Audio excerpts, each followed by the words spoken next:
सबों को मेरा नमस्कार। मैं हूं उषा। मेरा YouTube चैनल जुरीस लॉ क्लासेस में आप सबों का बहुत बहुत स्वागत है। आज का टॉपिक है चाइल्ड मैरिज, जिसे बाल विवाह कहते हैं। बाल विवाह है क्या? बाल विवाह जैसे शब्द क्यों लाए गए? क्या बाल विवाह को रोकने के लिए कोई उपाय नहीं किया गया? यदि रोकने के लिए उपाय किया गया तो कौन सा उपाय किया गया? इस पर आज हम विस्तृत चर्चा करेंगे। बाल विवाह उसे कहते हैं यदि मेल चाइल्ड है तो 21 ईयर से बिलो और फीमेल चाइल्ड है तो 18 ईयर से बिलो का यदि विवाह करवा दिया जाता है तो वह बाल विवाह कहा जाता है। बाल विवाह जैसी परंपरा ब्रिटिश भारत से ही चली आ रही है। बाल विवाह को रोकने हेतु अथक प्रयास किए गए। राय साहब हरविलास शारदा ने भी बाल विवाह जैसी कुप्रथा को रोकने के लिए अथक प्रयास किया और इन्होंने 1927 में सदन में चाइल्ड मैरिज रेस्ट्रेंट बिल पेश किया।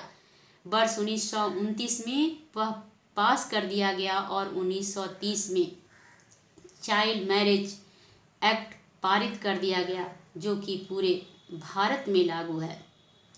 इस कानून के तहत बाल विवाह को दंडनीय अपराध माना गया, लेकिन यह भी कानून कारगर साबित नहीं हुआ बाल विवाह जैसी कुप्रथा को रोकने में।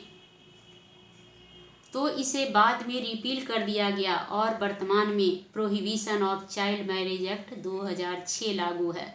चाइल्ड मैरिज एक्ट 2006 में कारावास को कठोर बना दिया गया ताकि बाल विवाह जैसी कुप्रथा को समाप्त किया जा सके। इस अधिनियम के तहत यह भी प्रावधान किया गया कि जो बाल विवाह को करवाने में सहायक होंगे या फिर बाल विवाह के कराने में जो उपस्थित हैं, सभी को इस अधिनियम के तहत कारावास से दंडनीय किया गया। यह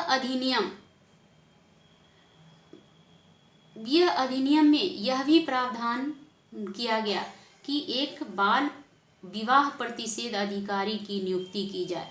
उनका यह काम सौंपा गया कि आपके क्षेत्र में यदि कोई बाल विवाह हो रहा है या होने की संभावना है या होने वाली है तो इसकी सूचना तत्काल दें और बाल विवाह जैसी कुप्रथा को रोकने के लिए जगह जगह प्रोग्राम चलाया जाए ताकि वहाँ के लोग इससे जागरूक हों।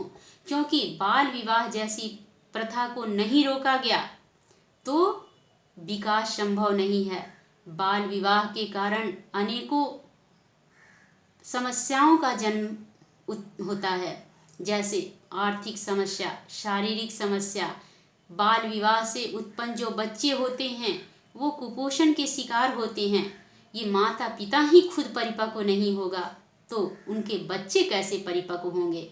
उनका शिक्षा दीक्षा पर भी काफ़ी असर पड़ता है।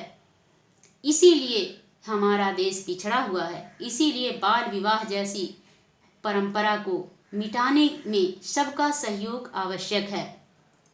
Thank you.